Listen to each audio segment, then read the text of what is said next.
Halo gengers, balik lagi di alur-alir film. Kali ini gue akan membahas film bergenre horor Indonesia. Film ini berjudul Makmum 2. Film ini mengisahkan tentang seorang wanita yang ditinggal mati suaminya. Saat wanita ini pulang kampung, anaknya Hafiz tiba-tiba hilang dan ditemukan tidak sadarkan diri di tengah hutan. Daripada banyak bocit akan intro yang taktik bengek ini, mari kita mulai saja filmnya. Cus, mari. Film ini diawali oleh seorang wanita bernama Rini. Diceritakan Rini ini adalah seorang janda anak satu. Kala itu, Rini mendapatkan telepon dari kampungnya yang mengabarkan bahwa sang bude telah meninggal dunia. Budinya ini adalah sosok yang dari dulu merawat Rini hingga besar. Kabar duka ini mengharuskan Rini untuk pergi pulang kampung bersama anaknya bernama Hafiz. Singkat cerita diperlihatkan di keadaan kampung Rini yang saat ini kedatangan seorang caleg. Caleg ini ternyata sedang belusukan ke desa untuk mendapatkan massa untuk dirinya mencalonkan diri di pemilu nanti. Dengan embel-embel bahwa beliau jika terpilih nanti akan memasang jaringan listrik dan memfasilitasi semua kebutuhan di desa ini. Namun permintaan caleg ini ditolak oleh sesepuh di desa tersebut. Mendengar penolakan dari sesepuh ini, para tim caleg ini memutuskan untuk pergi. Sesepuh ini adalah seorang ustadz di desa. Pak ustadz pun didatangi oleh pemuda bernama Alif. Alif mengatakan bahwa di desa ini sangat membutuhkan listrik dan harus mengikuti arus globalisasi seperti di kota-kota. Akan tetapi, Pak Ustadz masih saja tetap kekeh membantah perkataan Alif. Ia berkata bahwa warga sama sekali tidak membutuhkan itu semua. Singkat cerita, Rini dan anaknya pun tiba di desa tempat budinya ini. Ia langsung datang ke rumah Bude untuk mendoakan dan mengikhlaskan kepergian budinya ini. Setelah kedatangan Rini, budenya langsung dikuburkan dibantu oleh warga setempat.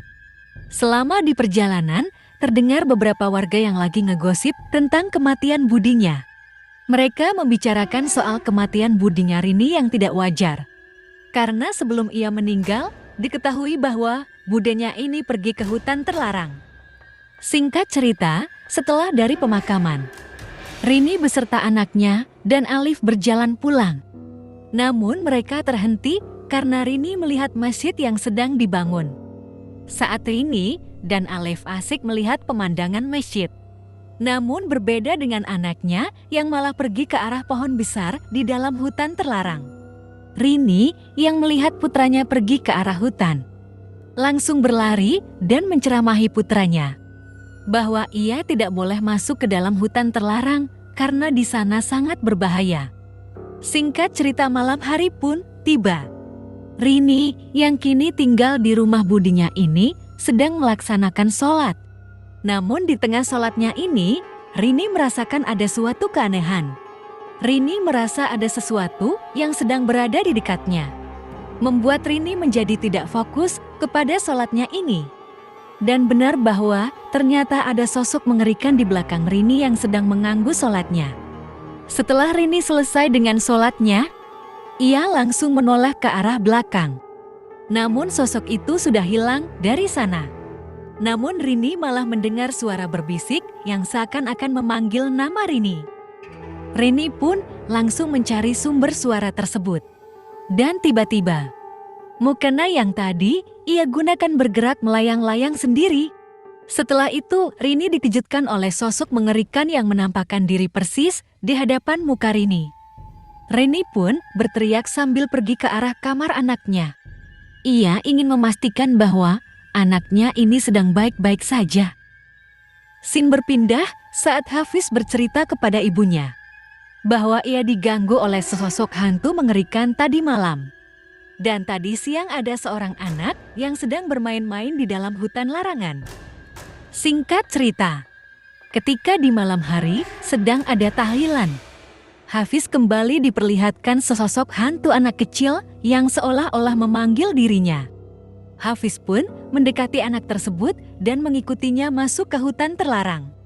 Setelah masuk ke hutan, ia dikagetkan oleh sosok Miss Kun-kun yang ajal-ajal ada di hadapannya hingga membuat Hafiz pingsan. Dan untungnya Hafiz tidak begitu jauh pergi dari rumah dan masih bisa ditemukan oleh ibunya. Ketika Hafiz sadar, ia meminta kepada ibunya untuk segera pulang ke kota. Terlihat Hafiz sangat ketakutan akan insiden yang telah terjadi kepada diri Hafiz. Reni pun mengiyakan permohonan Hafiz dan berkata bahwa besok kita akan segera pulang. Di keesokan harinya sambil menunggu jemputan, Hafiz bermain bersama teman-temannya.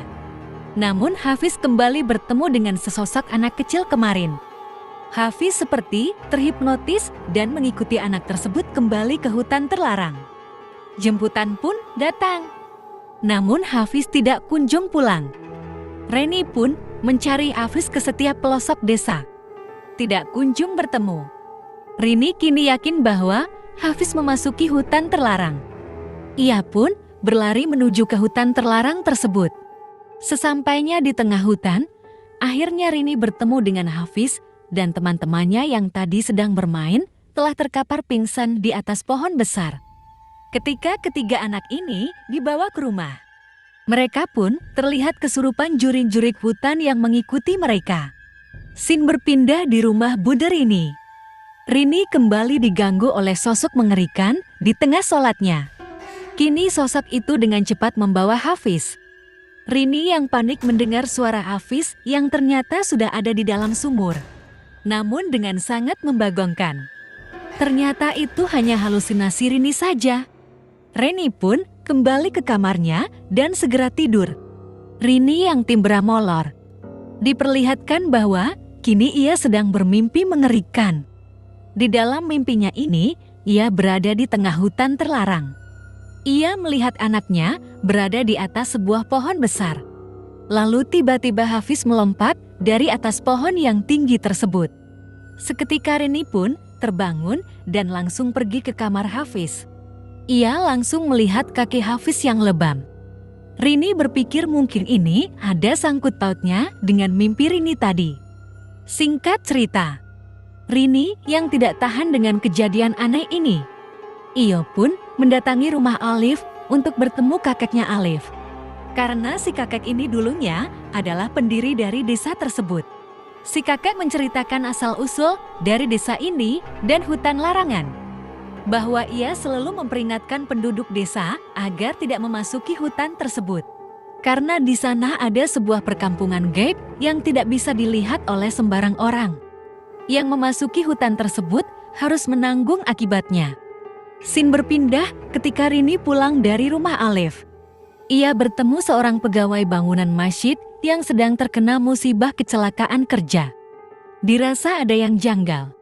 Rini pun mengecek apa penyebab kecelakaan tersebut. Dan benar saja, ternyata di salah satu dinding yang baru saja dipasangi batas seketika hancur. Karena para jurik hutan terlarang marah sebab ada salah satu pohon di wilayah hutan ditebang oleh pegawai bangunan. Singkat cerita, ketika Rini sedang ada di rumah, ia dikagetkan oleh Hafiz yang awalnya masih pingsan. Kini ia tiba-tiba ada di luar rumah dan berlari memasuki hutan terlarang. Reni pun mengejar anaknya tersebut.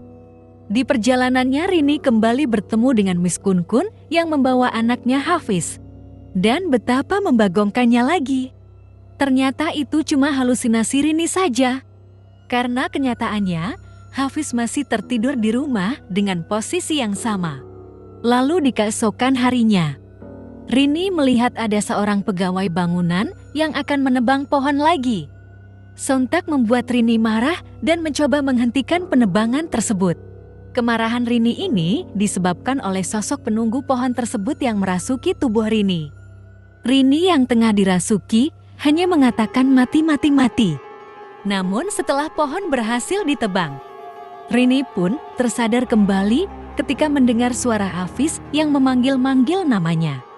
Begitu anehnya, ketika pohon baru saja ditebang seketika itu, pula Hafiz sembuh dari pingsannya yang panjang. Berpindah di malam hari, kejadian aneh pun muncul kembali. Kini, si Miss Kun berubah wujud menyerupai Rini yang membujuk anaknya untuk pergi bersamanya. Namun keberadaan Miss Kun yang akan membawa Hafiz diketahui oleh pegawai yang tadi menebang pohon angker dan langsung mengejar sosok yang menyerupai Rini tersebut. Kini, mereka ada di tengah hutan.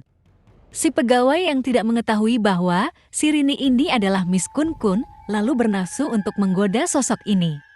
Ketika tengah ingin mencium tangan Rini, seketika tangannya berubah menjadi tangan jurik. Si pegawai ini pun modar di tangan si Miss Kun ini.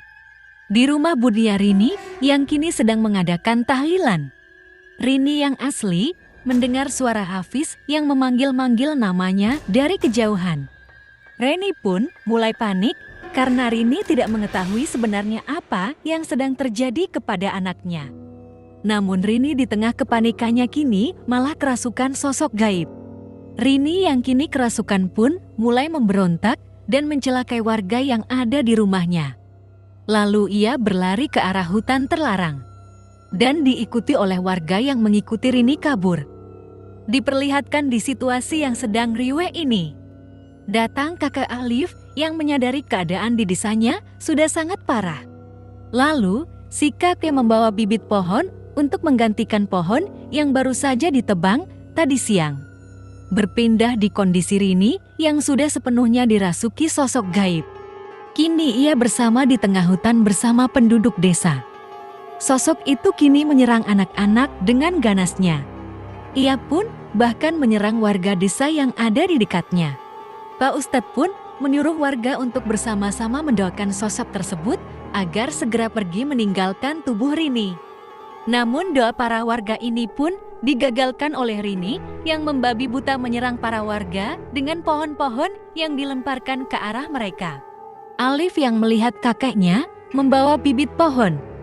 Ia pun langsung membantu kakeknya untuk menanam kembali bibit pohon ini di hutan terlarang. Akhirnya pohon pun berhasil ditanam kembali.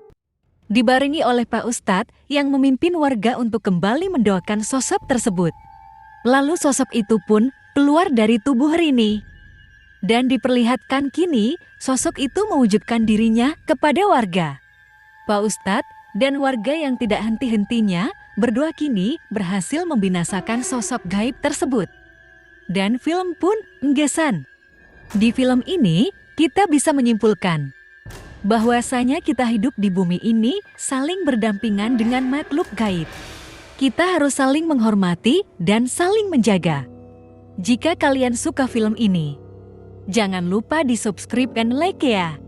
Kalian juga bisa menonton di TikTok Alur Alir Film. Gue pamit undur diri. Bye-bye Alur Lovers.